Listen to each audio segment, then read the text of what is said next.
What's up, guys? I'm Kyle Mylan. It's the first Tuesday of the month, so you know what that means. Every month we come live talking about the latest in marketing, B2B marketing, B2C, and we're here to just share all of our knowledge, the secrets we do here at Mylan Media, the #1 marketing agency out there. And I brought with me the fire extinguisher. Cold email marketing is actually increasing. The big AI updates that HubSpot released. Shifting some of your budget into that AI overview summary. If they don't trust you, it does not matter how good your process is. I've got a YouTube channel with over 2,000 videos on it. We post content every single day, and the purpose here is to bring you guys stuff that we do at a marketing agency level for a lot of clients at scale and bring you guys that knowledge so that you can adapt it into your processes, learn from us. This is what we do here at Mylan Media. We help companies increase their revenue with all sorts of marketing, whether it's web, SEO, automation, paid media, everything under the sun. We're here to deliver content for you that you can apply today.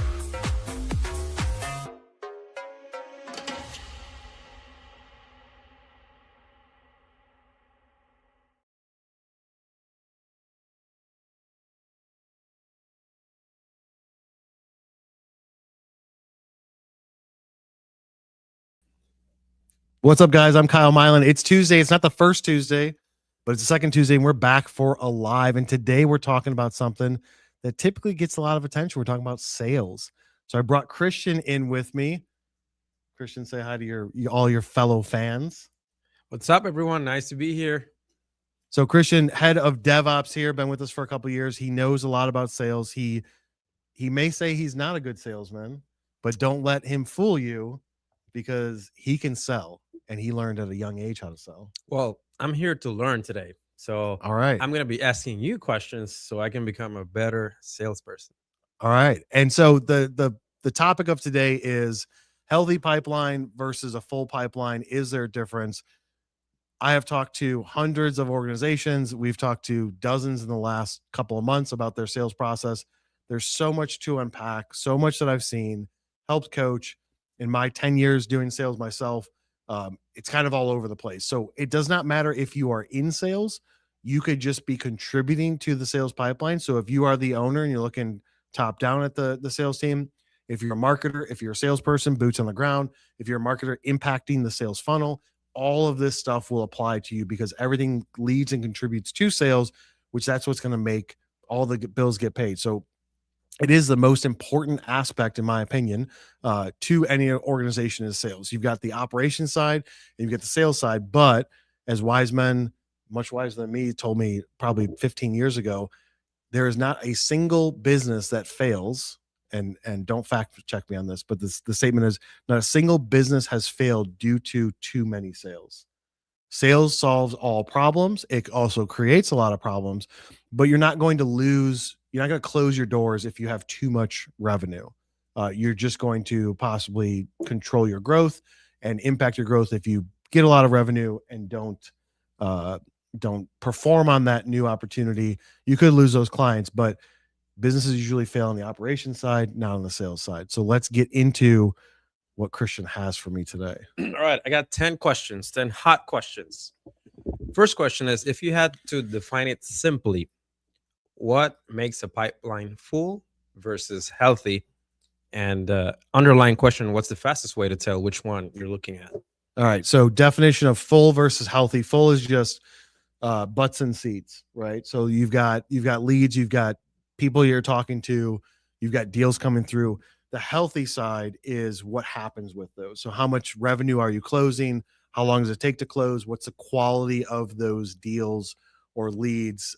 That's my general definition of full versus healthy. And the problem with that is that most people focus on the full side, right? They're like, how many leads do we get? How many deals do we get? Okay, cool. You've got all these deals, but how many of those are you closing? What if you're only closing 5%, 10%, 15% of your deals?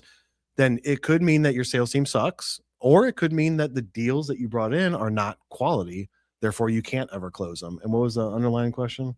So if you're looking at it, what's the fastest way to tell which one you're looking at? Healthy versus, so I would say a full pipeline, you're just looking at quantity of deals, and the health, I'm looking at the deal amount and the close percentage, probably, and the one amount. Okay.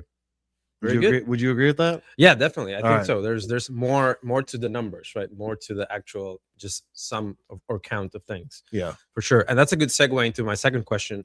What are the most common signs that a full pipeline is actually hiding a problem? For example, is it a lot of late stage deals that are not closing, or is it little movement week to week? What are we looking Yeah. at? Yeah. So I would say the amount of time that a deal stays in the stage is probably a good indicator of that. So obviously every sales team is different and every sales process is different. And some people can close in a week or a day. Other people take a year, 16 months, but everything should flow at some sort of rate. So if you identified and said, hey, our sales process, let's just say it takes 6 months, you should be incrementally changing through those stages at some sort of rate, whether it's you should spend 2 months in the first stage, a month in the second stage, a month in the third stage, et cetera, et cetera. So you should first identify how long should a deal stay in a stage, and then from there be able to audit and say, is this deal not moving through the stages properly? Now you could be shocked and say something goes from 0 to 100 and goes like no activity for a long period of time, and then all of a sudden it pops up, but that's few and far between, right? So that's the exception, not the rule. That happens, yes, and you can get deals like that. That's why pipeline management and continuing to touch the deals and reach out to the people, but reach out from the standpoint of not just, hey, Christian, it's been a while since we talked. You haven't responded to me. What's up with the deal? But setting those expectations on the last conversation, like, hey, I'm going to send you a proposal. When are you guys looking to make a decision? When are you looking to fix that equipment? When are you looking to start this new service or solve this pain point? Oh, it's not really until Q2 of next year. Okay, well, I'm not going to care if we go 3-4 months gap talking to each other, right? So it's understanding the timeline and their pain point and when they're looking to solve it, and then laying out your expectations for follow up from there. Yep. It's always a good practice to set up the next meeting, right? Yeah. Or the expectation for the next activity. Like, hey, if I don't listen from you in 2 weeks, is it okay if I reach out? Yeah. And then definitely get that ball rolling. Question number 3, which pipeline metrics matter most for health beyond like total dollar amount? A pipeline metric that matters most for health besides dollar amount. So I would say the close ratio is certainly important for health. I would say the time spent in the pipeline is important for health. The dollar amount is important. But then also looking at like the industry fit or the ICP fit, like, is it an ideal customer profile for you? Having like grading that somehow, right? And maybe it's based on dollar amount, maybe it's based on size of the deal, depending on what service or product you guys are out there selling. But that's really, if I look at the pipeline, that's what I would say. If you're not looking at total dollar amount close one, those are really the only indicating factors of is it healthy or not. Okay. So say day one of the job, you're a new sales manager and you I've have been there, done it. Yeah, you have this spreadsheet because this company doesn't have a CRM like Oh, most companies do, right? You have a spreadsheet. What's the first thing you look at? What do you look for? so if I had a spreadsheet of all deals, Yep. so if I had a spreadsheet of all deals day one, I would say, let me break this down. Well, first of all, I'd probably already go into it knowing what CRM I want to put into place and set it up and sign up and start importing data. But if I just had the spreadsheet to work off of and the owner said, hey, you got 1 day to tell me what's going on, I would look at everything and say, how many deals per month, broken down by rep, broken down by quantity amount, into deal amount, the stages all together, every deal broken down by what stage is each deal in, what was the create date, what is the anticipated close date, and that would give me like a picture of what is the pipeline and the strength of it. I would want to try and go back to what was it the previous month of that, and go month by month, and then even look at year over year, which can be done super fast, right? So I'm just trying to look at what I'm trying to look at is how many deals could we close now? What's the lowest hanging fruit? And then what is a common trend, or what's like the baseline KPI of how many deals a month do you typically close, dollar amounts do you bring in, deals created but not closed, right? So how many leads do we convert to deals? I'm looking at that. And then I'm also going to be looking at like, where do the deals come from, right? And so that tells me how I'm getting the deals in the top of the funnel all the way through the performance of the deals. And then I look at the individual deals and the salesperson deals to look at the performance of the individual salesperson. And that would give me a good snapshot. But then from there, I'm going to want to generate some sort of goal, right? Immediately. Like so many sales companies or companies that we talk to and we get into their sales department, and not just marketing, but like sales and marketing together. And we talk to them and it's like, well, what's the goal for this person for the year? Oh, we don't have a goal yet for them. Okay. So what you have to create a goal. What's the goal for this person? And then you create the goal and it's like $1.8 million is what I need them to sell. Okay. Let's break that down by month. Let's break it down by week. How many deals do we need to get 1.8 million? And then just break down the math all the way down. I mean, that's what I would do in the first day. Oh, cool. Now, this one I like. If you're a new salesperson, right? You don't have a lot of experience. Let's say you're fresh out of college. It might be your first job. You could go in 20 different directions, right? There's so much content out there on what to do.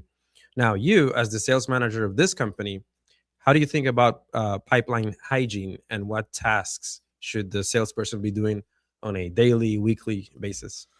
Yeah. So if you did the person did they adopt an existing pipeline or they have to create it from scratch? Let's say from scratch. This is brand new, Okay. clean slate. You have to go in and hunt and get new. All right. So you got new territory, salesperson comes in and you're looking at pipeline hygiene.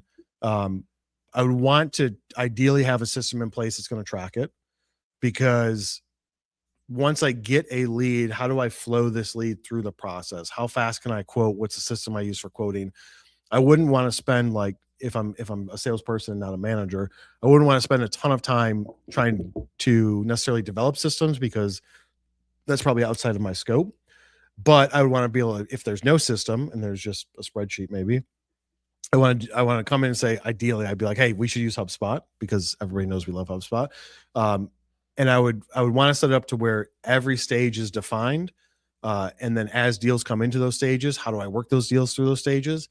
When they get hung up and stalled, I want to have things in place for that. And when I'm too busy, which will happen, right? If you're a good salesperson, you're going to reach a point where you can't keep up with the leads and you can't keep up with working the deals. So I turn to the marketing side and say, hey, once this person goes to this point, stalled deal, I need you guys to do some automated follow-up to keep that person going through, so I could focus on the lower hanging fruit of things that are coming through. And I would also look at the quoting system to see, like, how fast can I quote these deals? What's the hang up that I could potentially run into, and try and solve the problem before it becomes an issue. But the hygiene is going to just come from monitoring and tracking engagement. Mm-hmm. Very cool. Now, you mentioned something that I'm really interested in. It's those deals that have been there for a while, 2, 3 months, 6 months, a year.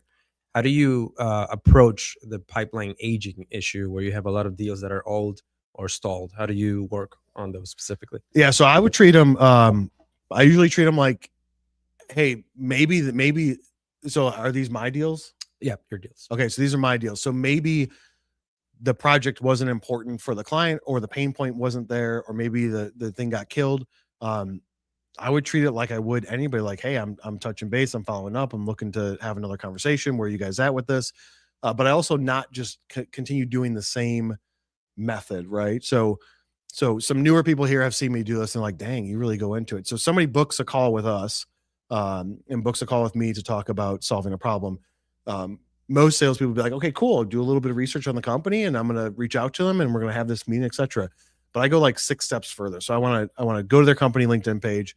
I want to find them on LinkedIn. I want to send them a connection request, and I want to have that as kind of like a backdoor if things don't get responded to post meeting after the first meeting. So at some point, the person's going to not respond to you.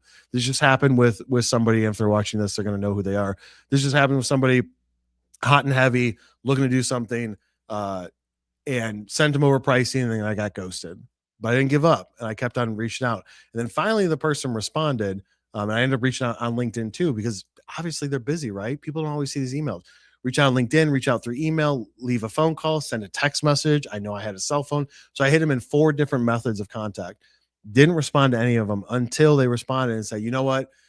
We actually, because of the way our fiscal year is set up, we actually said, we're going to take this budget and we're going to use it for this other thing, not related to what you guys are going to do for the next couple of months, but loved what you sent over. Let's talk in 2 months once the new fiscal year is going to start. So had I not gone that deep, send a connection request, send some message on LinkedIn, engage with their posts, make sure I have their cell phone number, that I wouldn't be able to have those multiple ways to touch them. So when things get stalled or delayed, I turn to other alternate forms of communication, not just email, right? If I know what shows they're going to be at, maybe I'll run into them at a show. I've stopped by people's booths before that have stalled or ghosted me.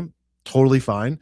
But you just got to treat them like they probably didn't say no because they hate you. They just forgot about it. It's not a priority, right? So I just treat it like anything else and just keep on. It's really like until they tell me no, that's dead, and we don't ever want to work with you. To me, it's always open. Yep. A lot of money to be made in the stalled stages. It's in the pipeline. insane. It's a lot that's untouched. I mean, there. If you look at some of the client stuff that you've been working on, when you're looking at that, like you're talking millions of dollars. Yep. Like in what? It's been quoted, it's stalled, and there's been no activity in 60 days. Right.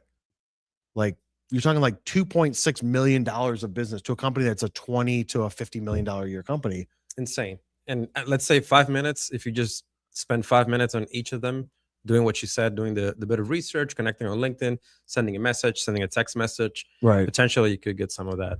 So so let me flip it back on you, Mr. Questioner. Okay. So that's the ideal state. Every salesperson is built to just hunt and be aggressive. But when you get a team of salespeople, you always get those that aren't A players, and they're not going to be doing that. So what do you do from a marketing standpoint with the pipeline management side? When the client's like, I'm pretending I'm the client. I'm like, Cristian, I got the sales team, man. I got some really good guys. Maybe I got some older guys. Maybe I got some mediocre guys. And you mentioned that there's stuff getting stuck in these stages. What can you do to help us out so I don't have to like kill my sales team and start over? Yeah, for sure. So experience has showed that we have to be speaking the same language, so to speak. So we have to get together, get alignment on that messaging that's going to come out, that we're going to be sending out as the sales team, right? So we're just going to be putting some automation in place, and we're going to be sending out emails from each of the sales team members, but the messaging will be tailored to, so it sounds like you're sending it, right? So we're just not going to be sending a one size fits all messaging. We're going to make sure that it sounds like you, because the idea is to help you recover all of those stalled deals or deals that fell through the crack and they went unresponsive for X amount of time. So we're going to set up automation to go behind it. We're going to reach an agreement, the sales team and the marketing team. What's the timeline? If let's say it's 45 days, no activity, then we're going to take over. We're going to do that for you. And we're going to give you also reporting on that so you can see what's going on, see which ones have been touched, who's replying. And every reply will go back to you to continue the conversation. So that's step one, what I would do. Yeah. And then, okay, so I'm the boss again, and I'm looking at that and I'm like, okay, now I can take action with this information, right? Maybe I could identify weak links in my armor of sales, right? Maybe somebody's not performing as well as others. I can make educated decisions because you provided me with the data. But then maybe also it identifies like that there's so much here that maybe the quality of these leads that we're getting isn't there. Maybe we dealt with this with a couple clients, quoting too fast, right? Mm-hmm. How many times have we run into clients where it's like they get a lead and they're like, let's quote them. And then we look at the quote performance, we're like, dude, your close rate sucks. And then it's like, oh, that's because we're too fast to quote, right? We're missing a qualifying stage in between that we'll just get rid of everyone that's not really ready to buy right now. So, and that's where it's this balance of, again, healthy versus full. I got a really full pipeline, but it's not super healthy. So what would you rather have? A healthy pipeline, less deals quoted, less deals in the pipeline that you are working, but it's a more realistic picture versus what I would say is like a false warm blanket hugging you saying, everything's going to be okay, man. You got a big pipeline. And then you get into it and you're like, dude, this pipeline sucks. I'm only closing 5%. Yeah. So very close to that. Next question is, how do you evaluate that quality at the top of the funnel, right? This goes more on the marketing side. Like, how do you put pressure on marketing? What things do you require of them to turn out more quality leads instead of garbage leads? Yeah. So I would say, I mean, the fastest way to discourage garbage leads would be qualifying questions of how you get them, right? So most leads are going to come through either the phone or an email, and the email being like a form submission.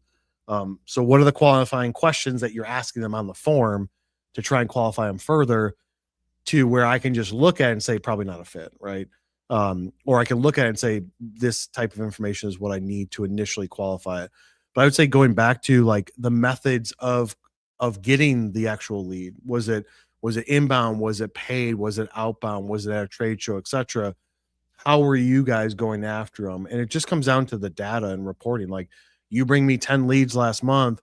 If I tell you that 3 of those leads were spam and 4 of those leads were okay, but then 3 of those leads were amazing, then if I give you that information, that feedback, then you're going to be like, okay, where did the leads come from? How do I prevent this? What other things can I put in place? So I would just put pressure on and say, like, go all the way down to how is that person brought into the pipeline and what can we do to improve the quality? Yep. And we've seen it with our own pipeline, right? We've seen that LinkedIn has provided a lot of good quality leads. That's why we have a lot of efforts into LinkedIn. You beautiful people out there watching us live on LinkedIn are why we keep doing this, right? Yeah. And then also we've seen that YouTube, not so much. There's a couple of good leads from there, but not necessarily the amount of good qualities or good quality leads is there. So we have to assess that, right? We get together every so often to make sure that the leads are coming from the right channels and that we're getting quality leads. Yeah, and that's where, I get, from a sales standpoint, I could say if you show me a form submission or somebody booked time, and I see the source of how do they find us, YouTube, there's a high likelihood, about a 90% chance, that they're not going to probably be qualified, right? If I just think about, they're putting that as a source, they saw something, they're taking action, they're like, yes, I want to talk to this person. There's a 90% chance that they don't have the budget to be able to afford an agency like ours. On the flip side of it, the organic side of YouTube, so continuously producing content, we've gotten at least probably a dozen or 2 in the last few years, customers from watching the content on YouTube and then taking action later and then becoming a client and then entering year 2 or 3. Now, they saw the content on YouTube. They didn't take action right away, but eventually it's like, how did you hear about us? Well, I've been watching you for a year or 2 years. I've been following your company on LinkedIn for 2 years, and now I have a need, so I want to hire your company to do it. So yeah, I can usually qualify it pretty quick based on that. Awesome. Now let's go to what's a pipeline health mistake you see sales teams repeat every quarter, and how do you fix it? A pipeline health mistake. I mean, I would say the biggest mistake I see salespeople focus on is just the number of deals and the quantity of deals and the dollar amount is usually the biggest mistake, because people are usually fast to quote, and people are usually focused on like the vanity metrics of quantity, and less focused on like the close date and the likelihood to close. Yeah. So that's usually the biggest mistake I would see. If the pipeline's healthy, then the biggest mistake I see is lack of attention and follow-up. Yeah. Right? Like, salespeople, I'm sorry, man, but most of you guys suck out there for attention to detail and follow-up. And if you're good at it, you can become the top in your industry. But most people are just like, yep, I quoted it. And then when you talk to them, and I've talked to, again, probably thousands of salespeople at this point, it's like, oh, but I didn't realize that my last touch with that person was 36 days ago. Right. Because you've gotten so many new leads and deals that have come through, you're not focusing on that person that was from last month. Yeah, I would say that from what I've seen too, like week follow-up, week next steps, that's also where people are just dropping off, because there's no consistent and high CTA, high attention to or intention to get the next step from the client, even if it's a no or a maybe. But if you do it properly, right, you'll get to the no faster, and then you can get on to the next lead or deal that you have to close. Yeah, exactly. And that's where, if every salesperson treated their pipeline like that's all that they had, and you know what dollar amount you want to make revenue wise from the company as income, and you did the math and said, I get paid 1%, 2%, 3% commission, 10% commission, whatever it is, I know that I have to close this much business to get there, then you would probably, if you're hungry and aggressive, be more likely to put in that follow-up activity to reach your goals. Without the goal, you don't have anything to work towards. If you're not tracking it, you can't possibly make adjustments. Yep. Very cool. Now, how should sales leaders coach differently when you have a full but unhealthy pipeline versus a good healthy pipeline? Now, how does that change? Let's say you're on a one-on-one call or you're on a quarterly review call with your sales team, like how does coaching change from what you've seen? You've been in a lot of sales team calls, reviews, quarterlies, Yep. etc. What would you say changes? To where the pipeline's healthy, but so the sales team has a healthy pipeline across the board. Yep. So if the pipeline's healthy, then I would say I'm focusing on quantity of those things, and I'd focus on like the closing of it and the speed to close, and what things can we do to make more things drop through the bottom of the bucket. So that tells me that if the pipeline's healthy, it means that they're doing their good job up front, but I would look at the closing percentage and the speed to close, because they're doing a good job qualifying people and getting quality leads in, which probably half of it has to do with marketing, bringing in those leads. But I would turn it to like a time standpoint. Like, yeah, you got a healthy pipeline, and you're closing 40%, but I listen to calls and I watch recordings, and you guys are just letting it stagnant and delay too long, where you could go in for the close and try and push it along faster. That's possibly going to increase the revenue quicker within the fiscal year. But I would pressure them still. Like, healthy pipeline means nothing to me. I would say, all right, cool, your pipeline's healthy. How do we make it 4 times bigger? Yep. Right. And is it just marketing needs to do their job and bring in leads? But what are you guys doing? Because most salespeople become complacent. They're like, I got a healthy pipeline, man. I'm just coasting for the rest of the year. I've already meet my quota in the first half of the year. I'm just going to coast for the rest. Then the goals are probably low. The numbers are probably weak. And I would just pressure that team to just produce more. Yeah. I've seen also that a lot of teams and sales leaders, they don't really pay attention to the disqualification reasons.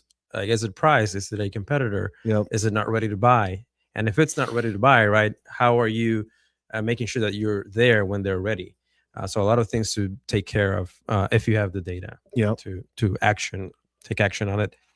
All right, final question, and this one has a bonus, right? Bonus round. If someone listening here live on the recording wants to improve pipeline health in the next 30 days, what are the top 3 actions that you recommend they take? Fire a sales team and get AI to do everything for you. I'm just kidding. We got a funny video about that. What are the top 3 things that they can do? So 30 days to turn around sales. Yep.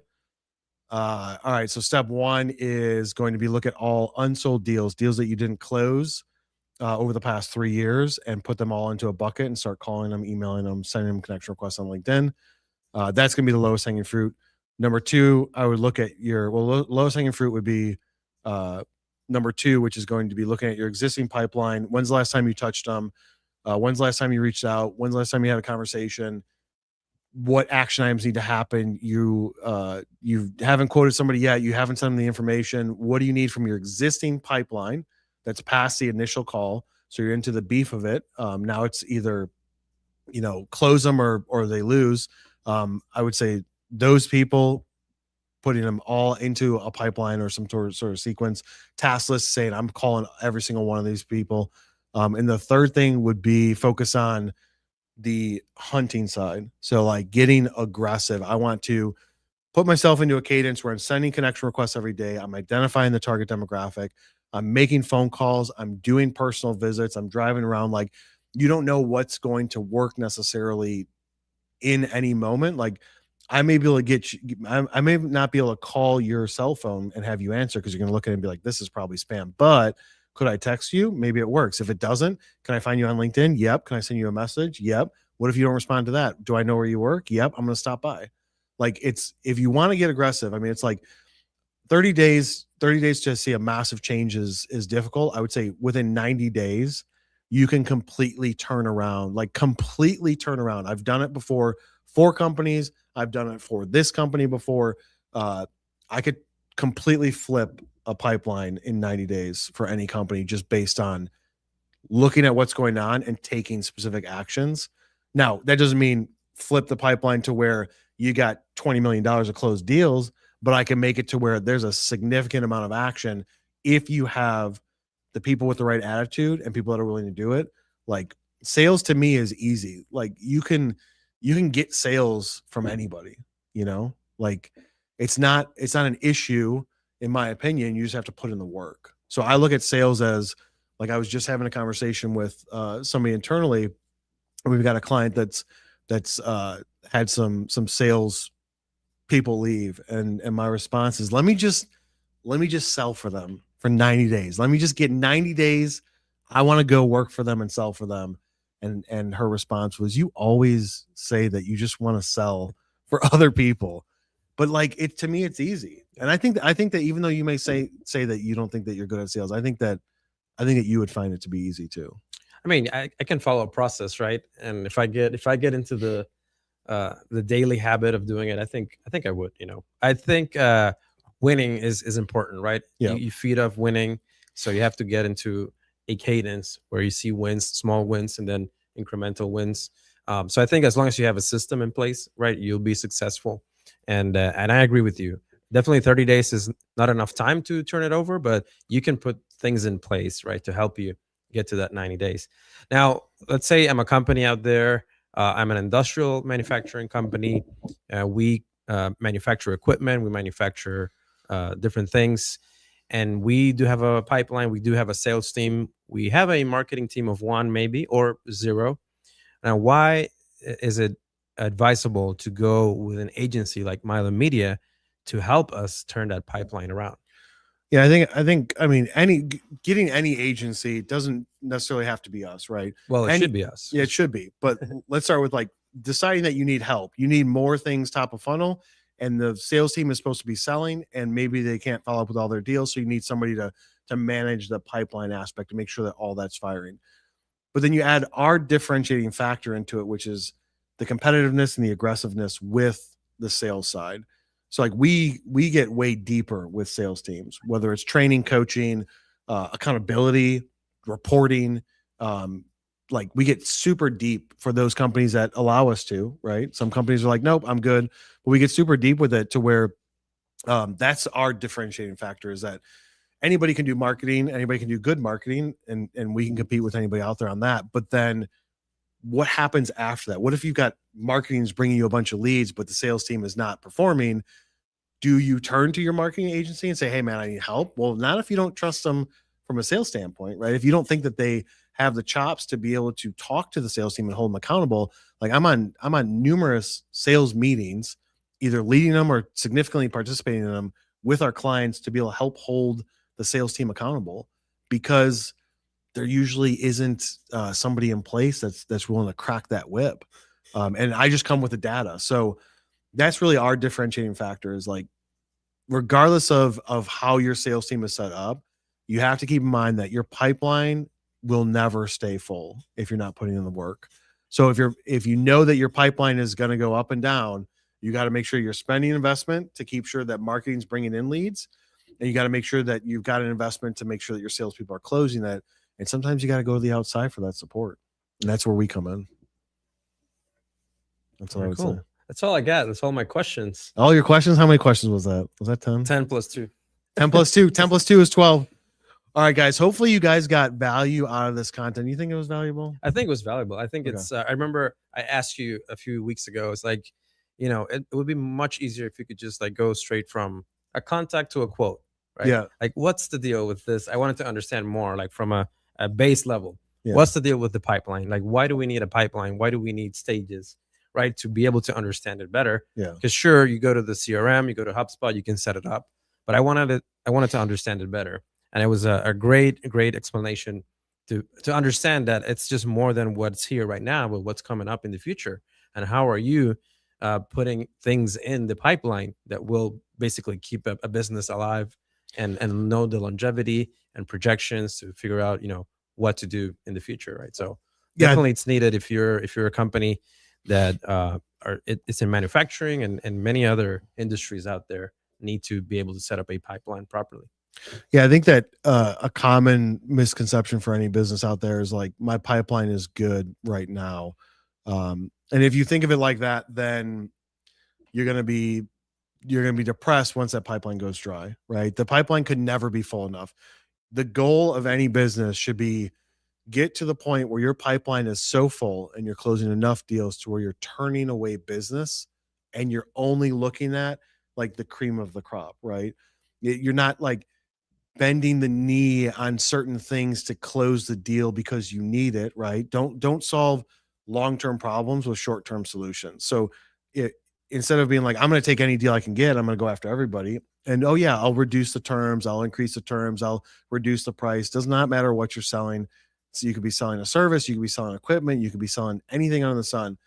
You want to get to the point where you're able to be picky, right? And you're able to control your growth by being picky and say, I only want to work with, like, this guy over here has good business for me. Let's say it's, I don't know, a 7 out of 10 as far as volume and like revenue. And I got this other guy, it's a 7 out of 10 too.